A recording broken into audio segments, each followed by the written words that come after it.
Almost there, folks, just a half a minute to go. Any questions while we're waiting? Okay.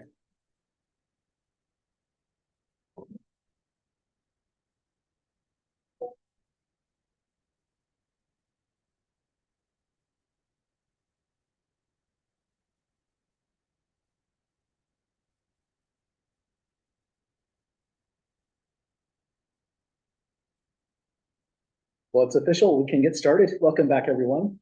For today's class, we're going to do a confidence interval procedure in section 12.2.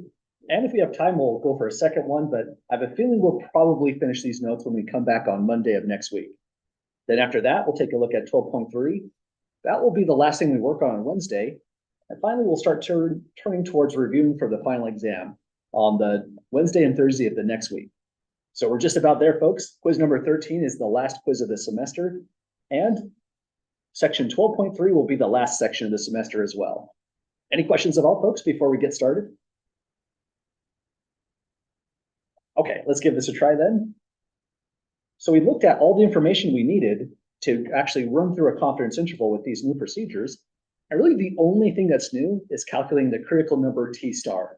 Everything else is highly, highly similar. And so let's give this one a try. This one comes from, let's look like crime statistics. Those are always kind of fun. The Federal Bureau of Investigation compiles data on robbery and property crimes and publishes the information in population at risk rates and selected crime indicators. You could probably Google that and find a whole bunch of different data sets. It says next, a simple random sample of 25 pickpocket offenses in a particular area yielded a sample mean loss of $513.32 and a sample standard deviation loss of $262.23. So these are now pickpocket offenses, and that's a huge amount. Probably things like wallets, cell phones, iPads, that kind of stuff is what's really being pickpocketed here to get amounts that high. And to start this off, we want to now write down just whatever information we saw here that would go in the formula in our own notation. For example, there's a sample of size 25 pickpocket offenses. So let's say n equals 25 to start.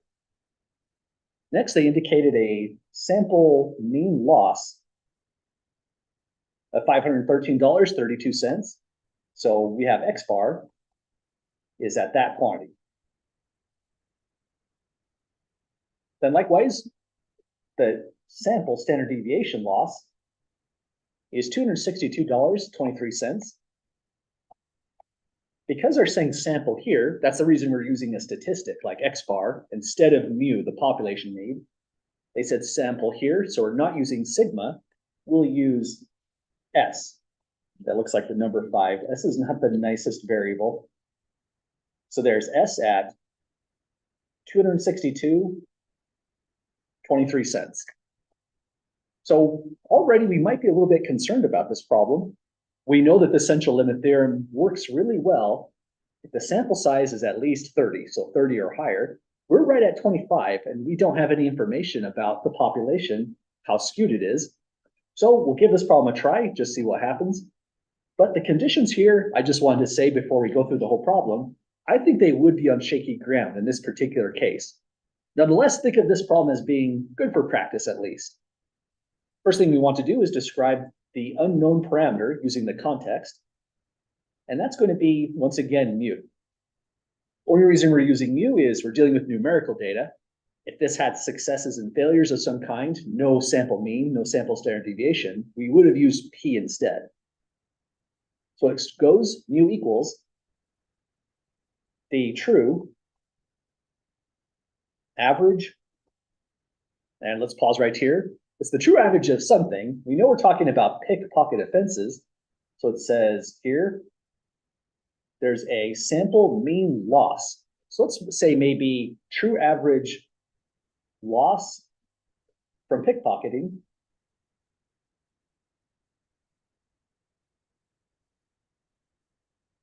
and they just said in a particular area. So I'll just say in this area.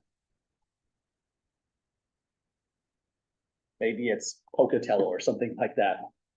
So we've got a parameter down, and that's kind of nice. Usually It takes a lot of writing to specify a parameter, but this one went pretty fast.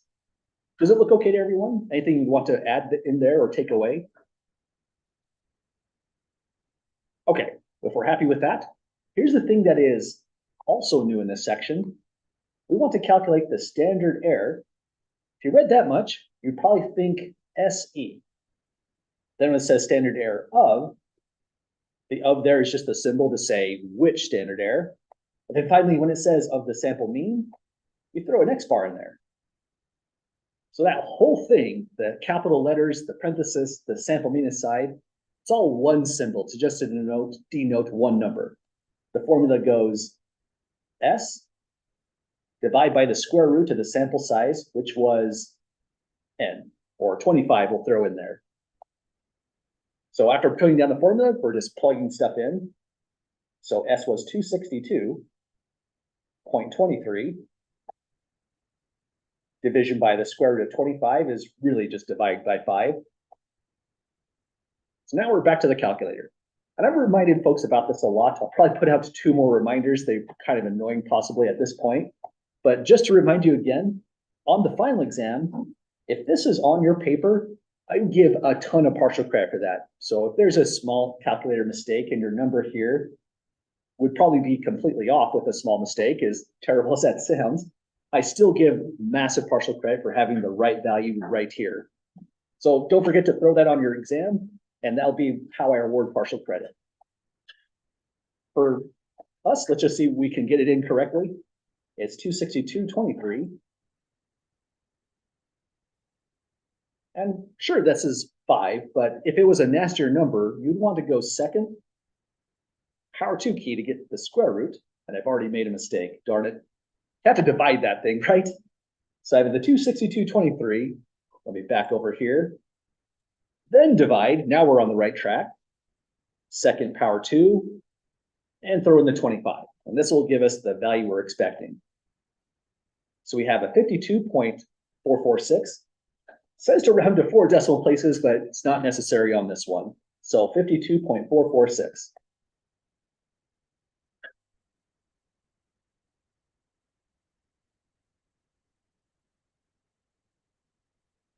So that's the standard error in the problem. Next up, we need to find the value of T star. That one is the really tricky one, and it has the unfortunate fact that the TID3 calculator actually doesn't have that function. It's kind of weird. So if you're doing this in homework, like we mentioned, you would want to go to the course webpage and use this calculator here, the inverse T calculator.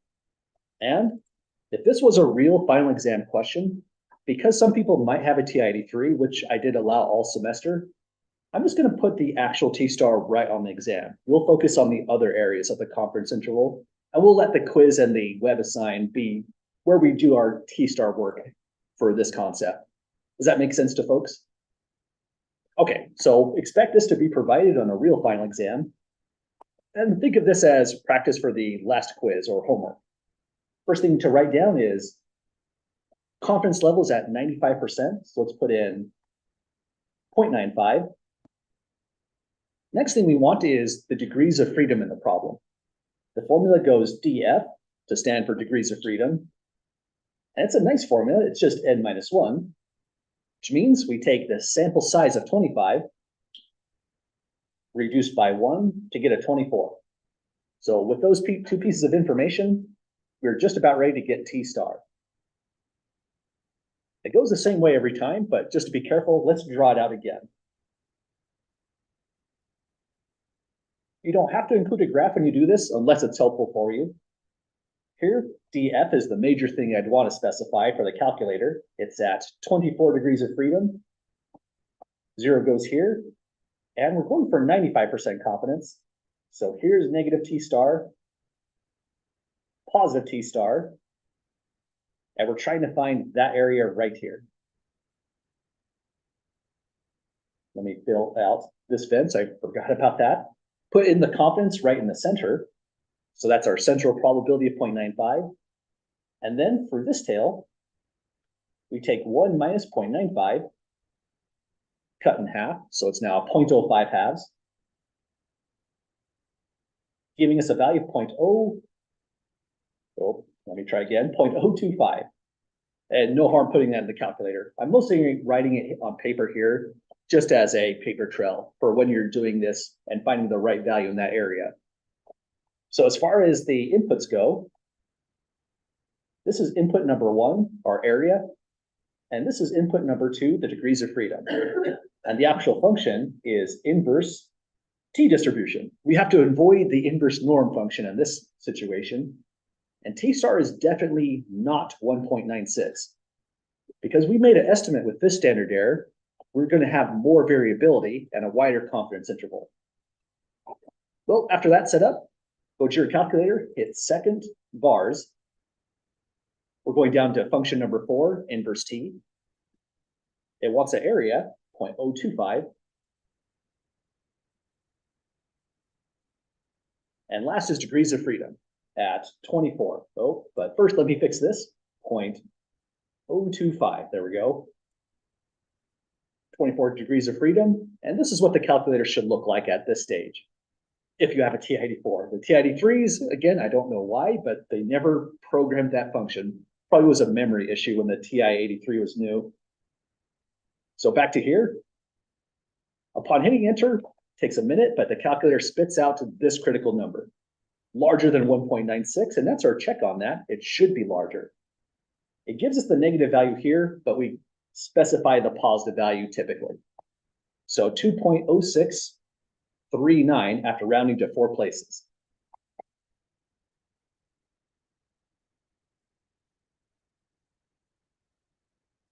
This is kind of nice to see the calculator side by side. I don't have a huge working memory. 4 to 5 digits is a struggle for a night class. But we've got it, folks. That's our critical number. From here on out, the confidence interval is going to look extremely similar to what we did in section 9.3. Any questions at all, folks, to that stage?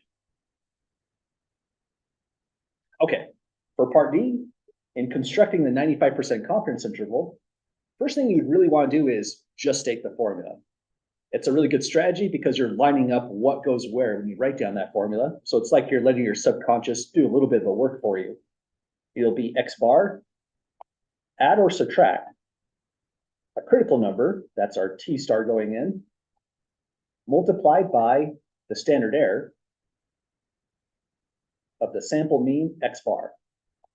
So that's how it starts. Next, all we're doing is just looking up information. First thing we need is X bar. At the top, we specify that at 513 and 32 cents. So 513.32 goes in. Then back to adding and subtracting things, plus and minus in the middle. T star we just calculated, so that one's pretty fresh. 2.0639. And finally, standard error of the sample mean is way up here at 52.446. With all that in mind, we pretty much have the confidence interval. And this is, once again, loads of partial credit just having this much on paper. Next thing to do is just crank out the thing. Any questions to this stage? Okay, so standard thing in the calculator, just start writing this in verbatim. Using the minus sign first is the usual expectation. So go 513.32 minus, I'll just type this in verbatim, 2.0639. Close the parenthesis, open another one for multiplication. In goes standard error, 52.446. So that's the first line.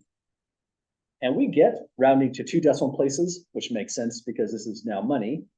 Lower bound is $405.08. So 405.08. That quantity is less than mu, the portion or the thing we described in part A, we are now finally estimating. Then mu is in the middle of 2 things. In your calculator, click on second and enter. Then move over to the left and change your sign to a plus. If you made a mistake on the lower value here, and you just change your sign to a plus, you still get a law of partial credit. I would be able to tell that there's just a simple mistake. But what we were getting is $621.56 for the upper bound. So 621 and 56 cents. And we did it, folks. That's our confidence interval. As far as the spacing goes, the confidence interval is solved in far less space than things like critical number, just about the same as the standard error. It's really pretty fast procedure, but that's only because we practice this kind of stuff quite a lot at this stage. Any questions at all, folks, to that portion? Yeah. You can still write the intervals on this one like this. Like you don't have to have the mu sign in the middle of it, right? No, you could absolutely do an ordinary interval. Absolutely. I'm glad you mentioned that. That reminds me of another weird problem in WebAssign. So let me just add a couple comments here, and then we'll interpret our interval. So another format could be 405.08, 621.56. If you went with this format, which is sensible, sometimes I believe WebAssign wants it as an actual interval like this, just make sure that your lower value comes first. Otherwise, we could lose the question. It's kind of unfair. And another thing to mention, sometimes WebAssign asks really strange questions like, if you see this confidence interval, what is the sample mean? That's a weird question, right? I mean, we know the sample mean, it's 513.32, we put it in. But pretend we can't see any of that. We're only looking at what's in orange to find the sample mean. Now, keep in mind, we did round to 2 decimal places, so we're going to be off by just a smidge when we do this. We'll calculate 621.56 plus 405.08 and divide it by 2. We're just looking for the dead-on center of that confidence interval, which means average the upper and lower bound. Let's see how that turns out. This is a real question in WebAssign, kind of just a conceptual question. And here's what we would get. 621.56 minus 405.08. Oh, sorry, it is a plus. Thank you for spotting that. I must have had a micro sleep right at that spot. So plus there, then divide by 2. So we get 513.32, only because you saw that sign. Thanks for correcting that. And that's indeed our sample mean. So equals 513.32 equal to X bar. So there's a couple questions in WebAssign that go just like this. They give you an already calculated confidence interval, ask you what would be the sample mean from that. It's kind of really just a trick question, but it's a good concept question because it's a reminder the sample mean is always dead center of your confidence interval. So to find it, average, definitely a plus there, and you can reproduce it in that way. I don't think that's a good question for exams, but it does come up in WebAssign. Other questions so far, folks? Okay, well, we're done with our confidence interval. We just have to get through the formality and interpret it. Standard thing we do is turn back up to what mu was. You made a small mistake here, no worries. There's no double jeopardy on mistakes. You can't lose points twice down here. Now, all we're pretty much looking at is highlighted in yellow, that information, and this entire specification. There's lots of ways to write this out. You might say, we are 95% confident. Sorry, that means we definitely needed that confidence statement right up there as well. We are 95% confident that. Now we come down here and just read out whatever mu was. The true average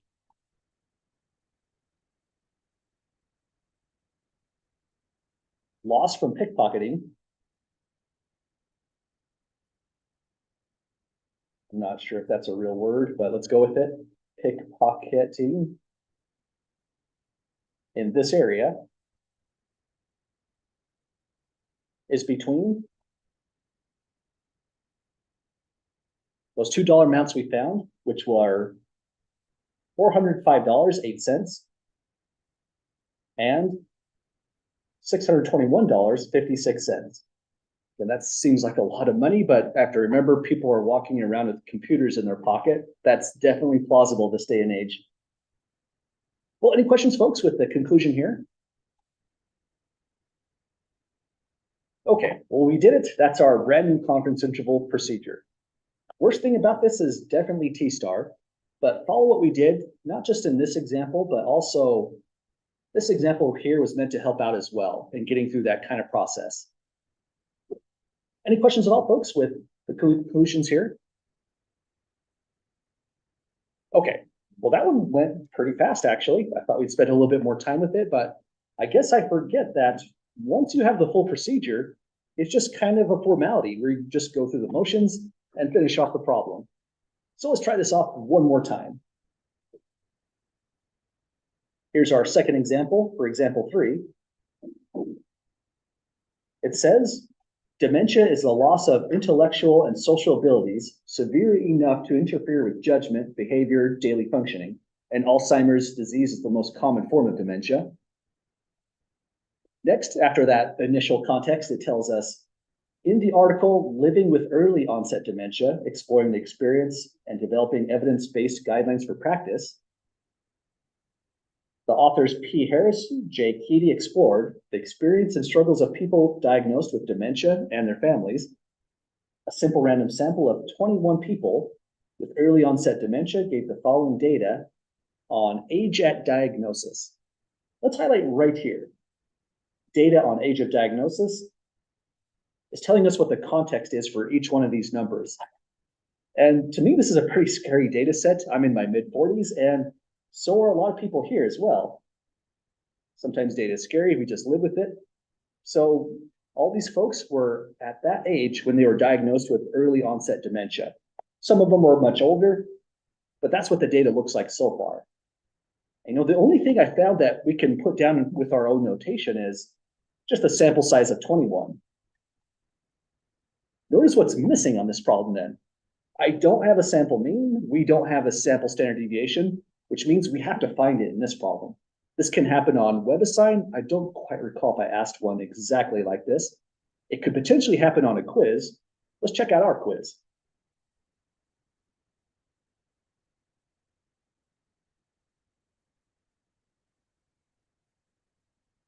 Looks like our quiz is just giving us a sample mean, and it's giving the sample standard deviation. So this one's ready to go. It's a little bit faster. So it looks like this may not be a very common problem. In case it's on WebAssign, I'd say watch out for this. You might have to calculate your statistics. I may not do it on the final exam since I think that's a lot of extra work. We'll have plenty of opportunity to find sample means on other problems. So let's write this out. X bar equals, just to get ready. Next one will be S equals. The back on the calculator, think of this as now a review problem. We're just importing all of these data here, all 21 observations. So hit second, or excuse me, that's the wrong key. Hit second again, so that operation goes away. First thing you want to hit is stat. I just get so used to hitting second bars, I think. Then immediately hit enter. I have data in my calculator, so clear it out. Here's the quickest way, if you're a little rusty on it. Hit up arrow, and then hit the clear button. You'll see L1 equals blank, hit enter on that, and it clears it out in a fast way. Now, this is the tedious part. I'm gonna go row by row and just crank them in. I'll try to be quiet, so if you're typing them in too, I won't be distracting you as much.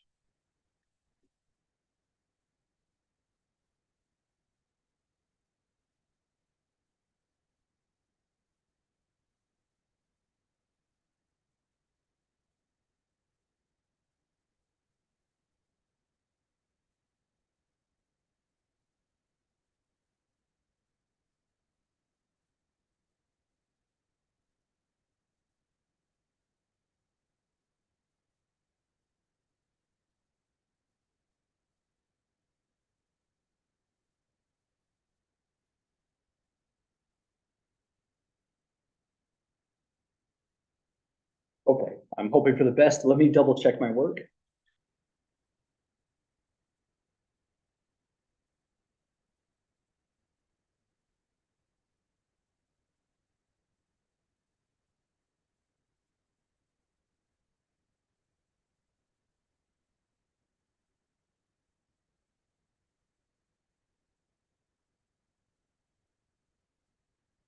Okay, I think I'm all set here. Anyone need a little additional time? Let's take it just a few more moments.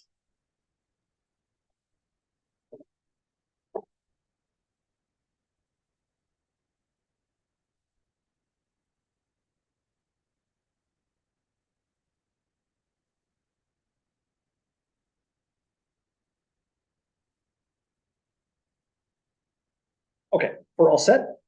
After importing all the data and feeling sure we've got it in right, hit Stat key again, right arrow to the calculate tab, and then just hit enter. So provided I didn't make a mistake, here's what I have for sample mean. It's asking for, you know what? It doesn't say.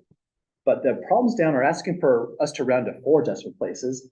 If we want to ensure we have a real accurate answer, let's pretend this is a website problem. I'm going to round to 5 decimal places because this will be an intermediate computation. So let's call this 52.52381.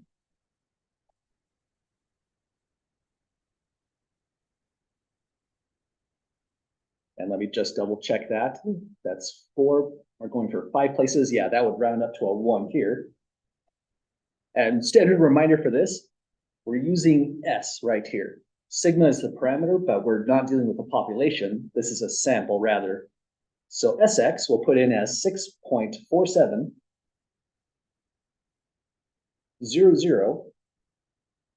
And to the 5th place, we can round up that one up to an 8. And these have units. These are in years. It's not super important to put the units down, but the more you do it, the better, because it reminds us of the context, what we're dealing with. It doesn't really fit there for the sample mean. I'll just put it on the sample standard deviation. All right, so we're in business, folks. We have the statistics we need to complete the procedure. Now we're just going to go through the formality of all the other steps. Any questions at all so far? Okay, first thing we need is a parameter value for part A. Any volunteers for what this ought to be?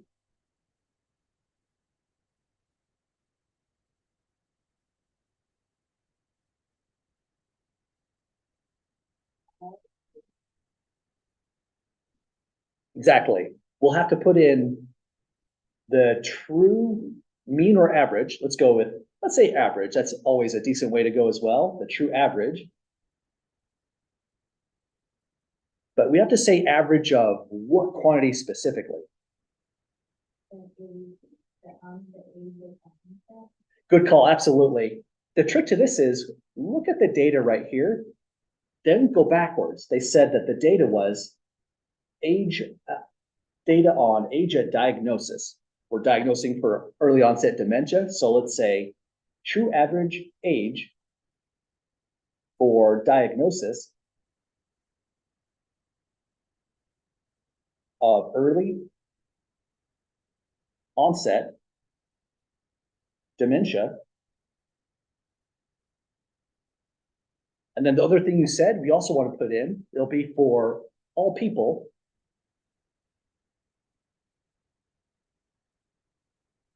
with early onset dementia. So that's our parameter on this one. I honestly think this is an extremely tough parameter to nail down perfectly. What makes this one tricky is the population is everybody with early onset dementia, but the thing we're trying to find the average of is their age at diagnosis. So we don't necessarily want to know their current age or anything like that. We just want to know now how young they were when they actually had early onset dementia, but the age when the doctors noticed and officially diagnosed it. Does that look right to folks so far for the parameter? Okay, so now that we have that, the rest of it is going to look like math for a bit until we get to the end with the practical conclusion. So it's really not too bad. Next thing we want is standard error of the sample mean like before. Formula goes SE. X bar equals S over the square root of sample size N. We had to pre-calculate S, but let's look it up now. It was 6.47008. And it's going to be the division by the square root of 21. That one does not simplify in a nice way. So we'll just put this all in a calculator, just as written. So 6.47008 to start. Then division key, don't forget that, like I almost did on the first problem. Hit second, power 2 button for root, and throw in a 21. And that's it. Really, in chapter 9 and chapter 10, this was a lot harder of a step. So it's kind of nice we get a bit of a freebie on this one. Really fast formula. This one we can round now to 4 decimal places as the instruction's asking for. And so standard error is 1.4119.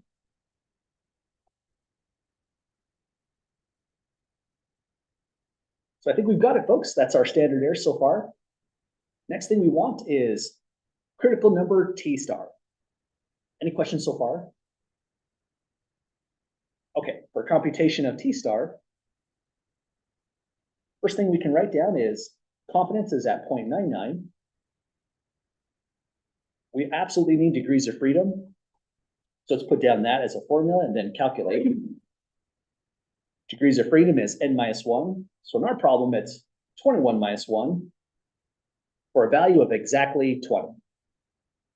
Next, if you like the picture, let's throw it down just so we can have something to visualize. That's not the greatest graph for the t distribution, but it absolutely works. Degrees of freedom is 20. Center is at 0. And we're going for 99% confidence, so I'll try to put negative T star and positive T star kind of further out in the fringes. And this is the last portion we need to know what goes into the calculator. That area right there. To get that area, we go 1 minus confidence level, 0.99, divide by 2. So this is a 0.01 halves for 0.005. So that's what's going right inside there. So back to calculator inputs. This is input number 1, the area. That'll be input number 2, degrees of freedom, and we're ready to calculate. So hit second bars back into the calculator. It's a good reminder for this. It's so natural to hit inverse norm for this problem, but we're not in the normal distribution. But you know what? It's not as dangerous of a mistake. If you clicked on inverse norm, it's asking for things that you would not have written down on the graph. Sure, the mean is 0, but we never specified standard deviation, and we have degrees of freedom, not parameter values. That's how we know we're in the wrong spot for this value here. So hit second quit if you went inside there, second bars, and go to inverse norm instead. Excuse me, inverse T instead, option 4. So our area we found at 0.005. Degrees of freedom are at 20. And here's our result. Now, it's unfortunate this has to be calculated from scratch every single time. But the more you calculate this, the more you'll realize it's really just about that number. And that process gives you exactly what you want. I typically flip the sign to positive, but that's not even as critical as it seems because the confidence interval has plus or minus anyways around T star. So let's put in 2.8453. So that's our critical number on this one. Any questions at all, folks, on finding that value there? Okay, and just a reminder, if anyone's working with a TID3 here today, sorry, I forgot to show you that for the last problem, but if you have the TID3 and you need to get that critical number, here's how we'll do it. Go to the inverse T calculator where it says not needed for the TID4. Also check the comment, use the two-sided T-score, that's very important as well. And here's the calculator from Statology, whoever they are. Let's change this to 20. Thanks, folks at Statology. So we found our degrees of freedom was 20, and our confidence level is at 99%. So click calculate, your values update, and this is the value you're using here, 2.8453. Same value as we have over here. I'm not fond of using these kinds of calculators that throw ads at us when we're trying to use them, but at least it's kind of convenient. You could use an ad blocker at home if you don't like learning about Lowe's deals while you're doing math problems. Well, any questions, folks, on your critical number so far? Okay, after all that, next thing we need to specify is just the confidence interval formula and plug in the values we've just found. So it'll go X bar, add, and then subtract T star, and multiply that result by standard error. SE of X bar. So back to X bar, we calculated that ourselves this time. It's 52.52381.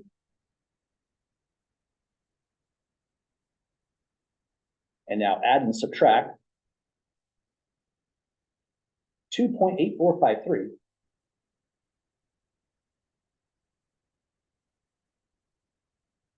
And last thing, standard error goes into this location. So we look it up and grab 1.4119. So now it's all there and we just need to calculate. It's always good to double check these things, especially when there's a lot of digits we're throwing in. Does that look right to folks so far? Okay, if we're happy with it, now we're just gonna throw it into the calculator and see what we get out. So 52.52381. We're subtracting 2.8453. And a multiplication by 1.4119. Okay, assuming that's all typed in, here's what our lower bound should come out as. We're rounding to 2 decimal places. So 48.51 years is less than the population characteristic mu that we specified. And now mu is between. We just have to do this one more time. Click second, enter, or use the up arrows. Not all calculators work the same on that. You might have to go second, enter to call back that line. Left arrow, and this goes to plus. So now we're at 56.54 years.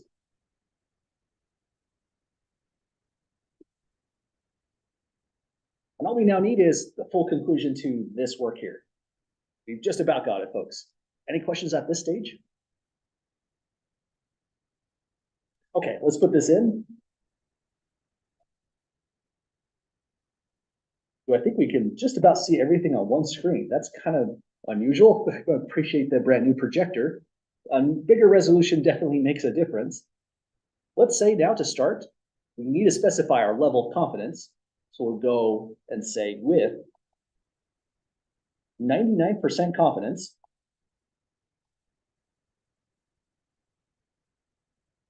change gears and just read out what mu is. The true average age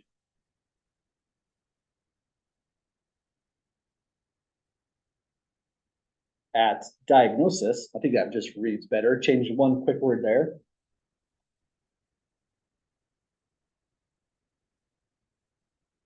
For early onset dementia, for all people, I probably could have written that sentence better, but let's stick with it. We're mostly through it. For all people with early onset dementia, that just feels a bit redundant. We probably could have made it a little bit more of a slicker statement. For all people with early onset dementia is between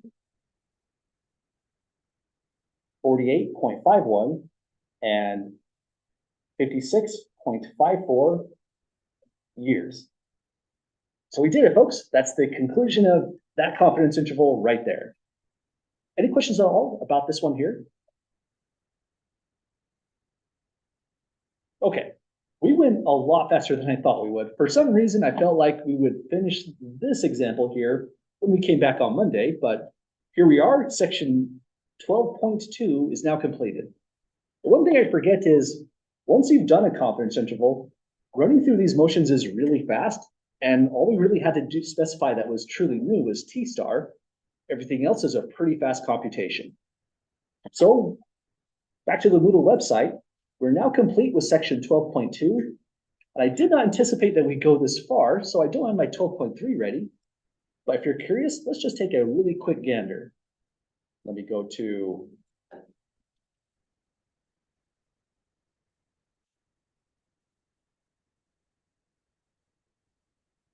here's what 12.3 is going to look like. I usually revise my notes a bit here and there, but this is about what the notes are going to be. What we're going to do is run through a hypothesis test next, and notice how familiar the results are.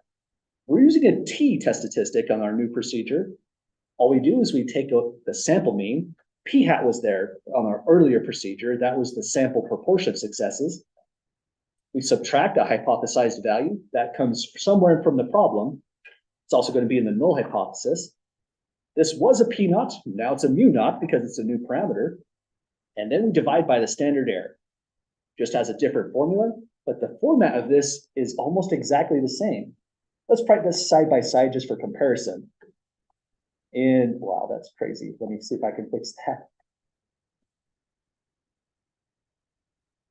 There we go. In chapter 10, we used a z-test statistic, and its format was p-hat, sample proportion of successes, minus p-naught from the hypothesized mean, divided by a standard error p-hat, and that was our formula from before. Now, it's essentially the same kind of things. We just make new adjustments for the fact we're dealing with numerical data. Also, we have to deal with the degrees of freedom. Beyond that, there's not too much new. All of these, the right-tailed, left-tailed, and two-tailed test, are specified in almost exactly the same way. The only difference is we're using the t-distribution. So when we go to calculate, we'll hit second vars and t-CDF. This function is in the TI-83 calculator, and so this is something that anyone can use if you're doing a TI-83, TI-84. So for here, we'll use the t-CDF with whatever the test statistic is and t-power 99 at specified degrees of freedom. And essentially, that's the whole thing. There's not too much more that's new about this procedure. Immediately next, we just start going through problems, and it's the same kind of stuff as before. So when we come back on Monday, we'll practice, looks like a couple more examples down below. Maybe a third example. We'll add a third example to this just to get some more variety. After we complete these notes, which probably won't take too long, we'll convert to reviewing for the final exam. That could possibly happen on Tuesday, the last part of class. So that's where we're going. This is where we're at so far. Any questions at all, folks, before we call it a night? Okay, probably a good stopping point for us. Sorry for ending a whole whopping 7-ish minutes early again tonight. I didn't think we'd go as fast as we did, but here we are. If you have any questions, I'll be available down here. Otherwise, have a great weekend, and I'll see you all next Monday.